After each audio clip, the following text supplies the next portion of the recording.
Welcome back to another recap video of Summerslam Night 2.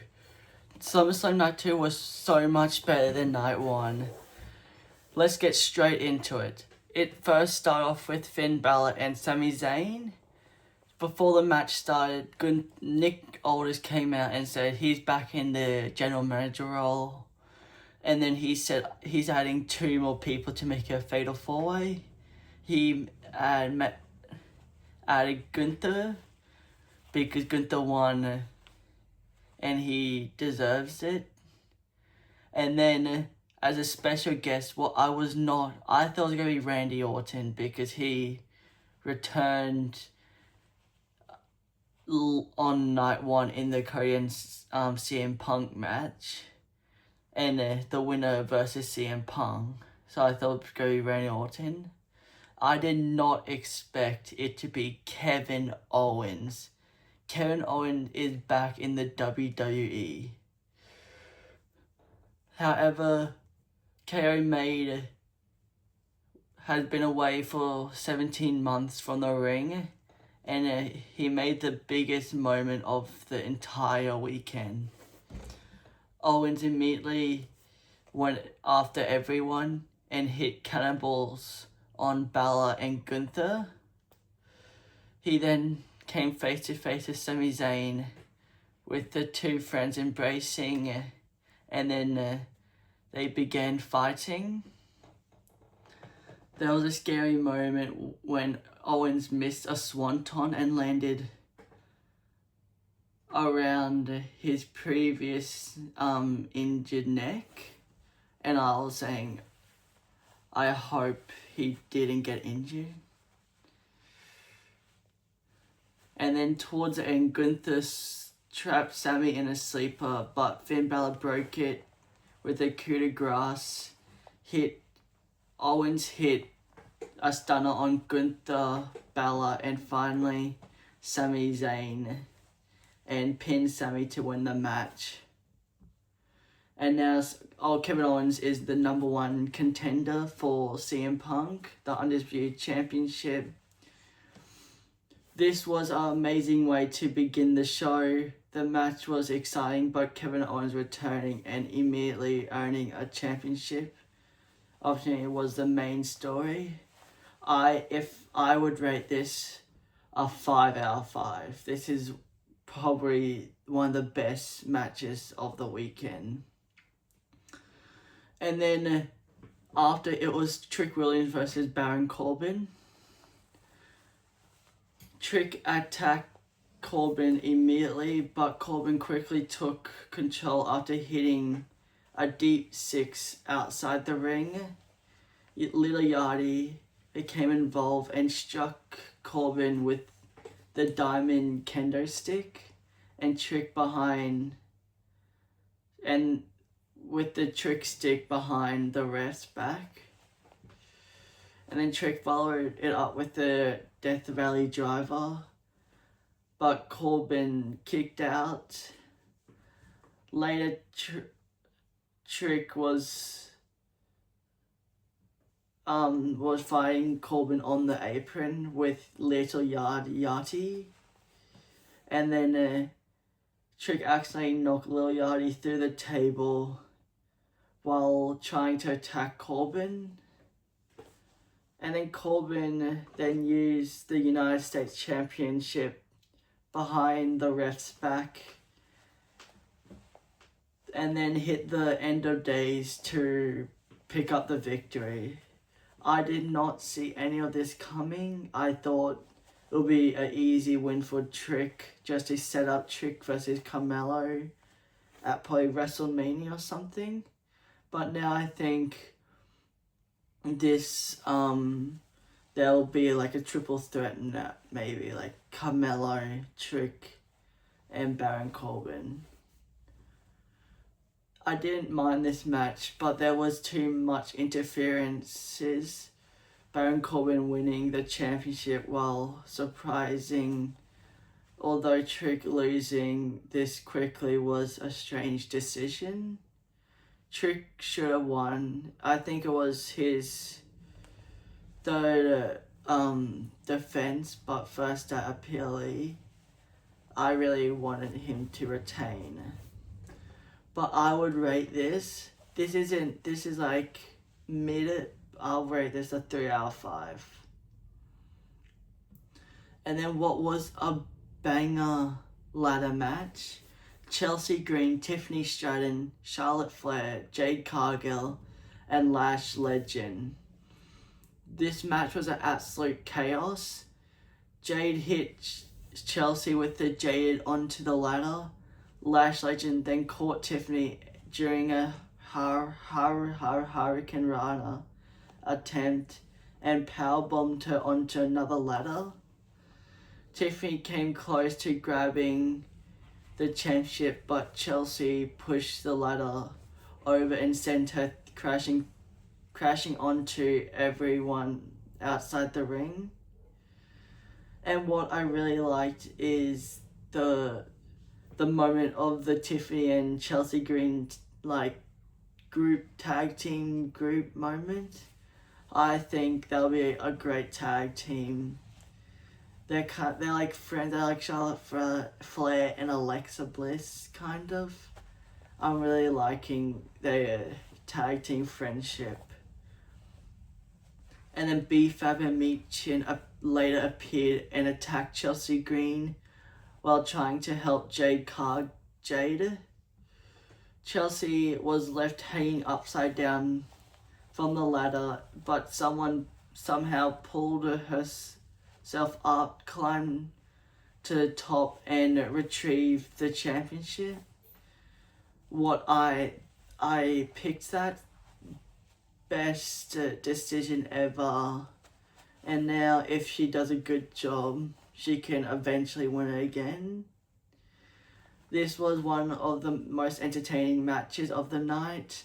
It had a big ladder spots, interference, and a creative finish. Chelsea Green winning her first world championship was a fantastic moment. My rating for this is a 4 out of 5. And then the next one, what was just for the funnies.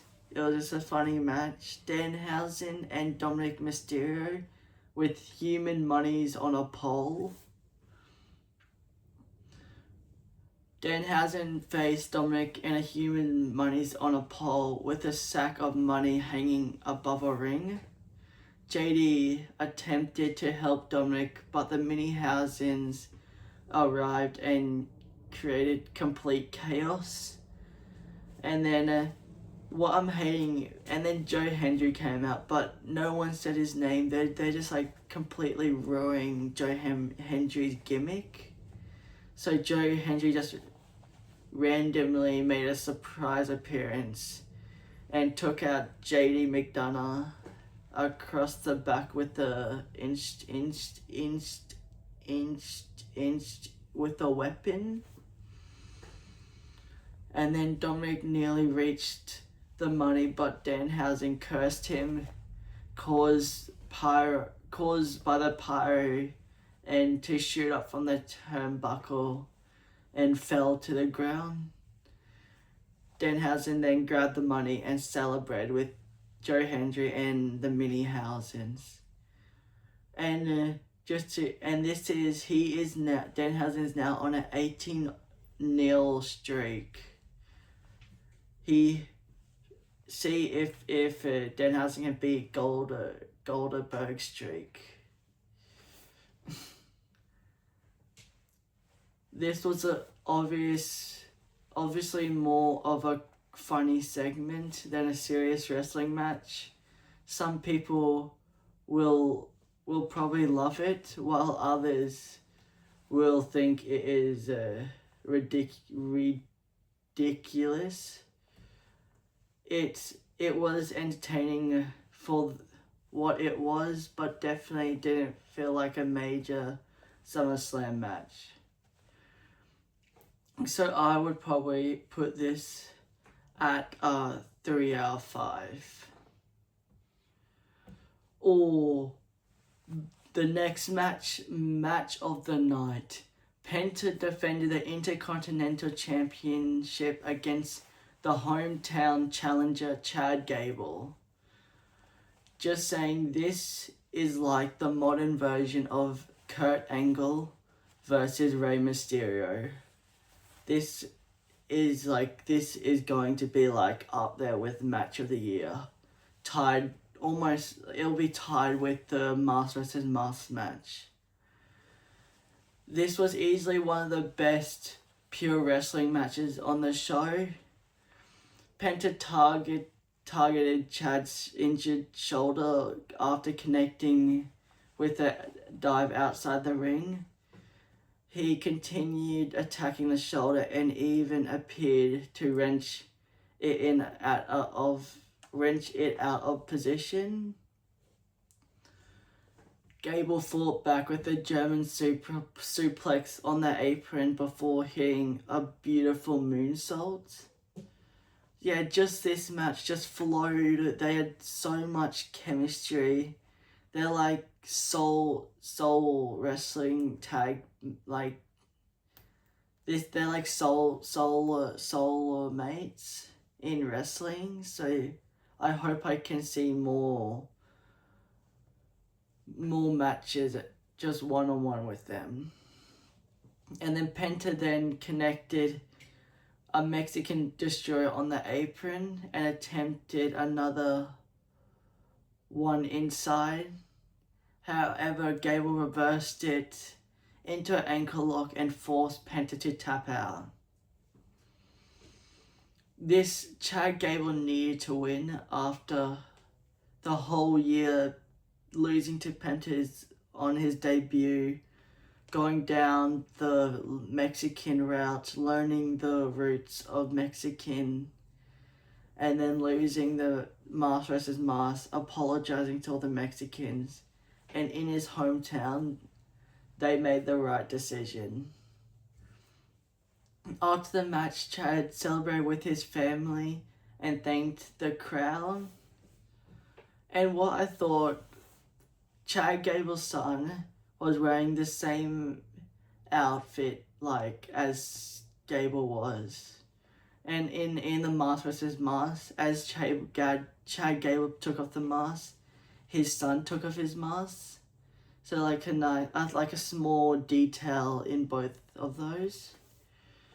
This was a brilliant hometown moment. Gable and Penta worked extremely well together.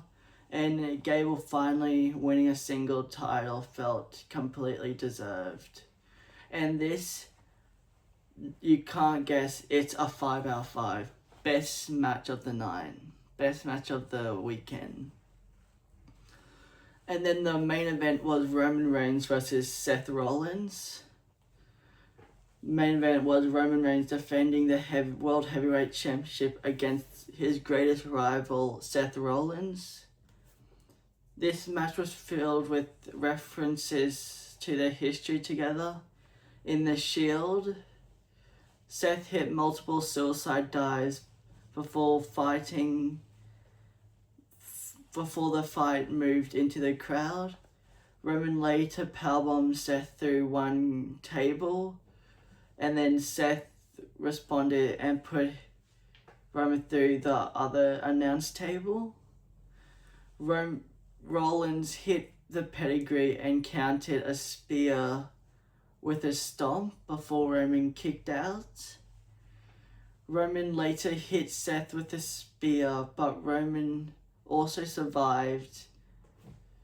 Seth then hit Roman with his own spear for another extremely close near fall. The two men also even used moves associated with their former Shield teammate Dean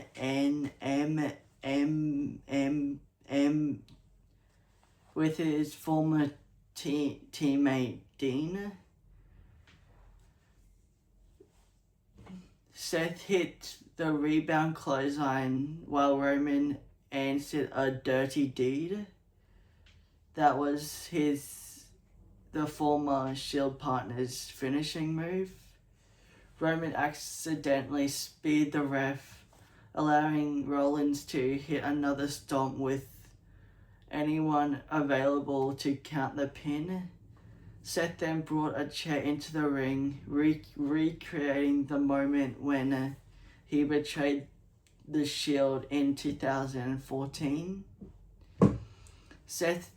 Roman took the chair away and had the opportunity to attack Seth, but he threw it out the ring instead. And Rollins hit another pedigree stomp, but Roman survived. Seth attempted a Superman stomp from the top rope. Roman rolled out of the way, hit a spear, and then 2 more spears, and then to end the match. This was a great match. This was way better than Cody and CM Punk. After the match, Roman and Seth looked at each other from opposite corners of the ring. Roman held out his fist and Seth joined him for the Shield bump before leaving Roman to celebrate. I thought that was a really cool thing to do at the end. Like, that's to simple like that, either finish with this feud or maybe Seth will join Roman, maybe. But probably it's just to indicate is that this feud is over. It was an amazing main event.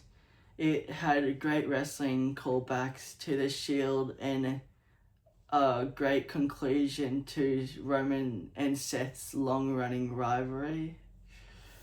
If I had to rate this, it would be a 4 out of 5. But still better than the other main event. My thoughts of overall night 2 of SummerSlam was really enjoyable. Kevin Owens returning was the biggest surprise of the weekend. Chelsea Green and Chad Gable both had a great championship winning moment. Roman Reigns against Seth delivered an outstanding main event. Baron Corbin match had too much interferences, and Danhausen match wouldn't be for everyone, but the strongest matches made night 2 worth watching. The best match was Gable versus Penta. Biggest surprise was Kevin Owens returning.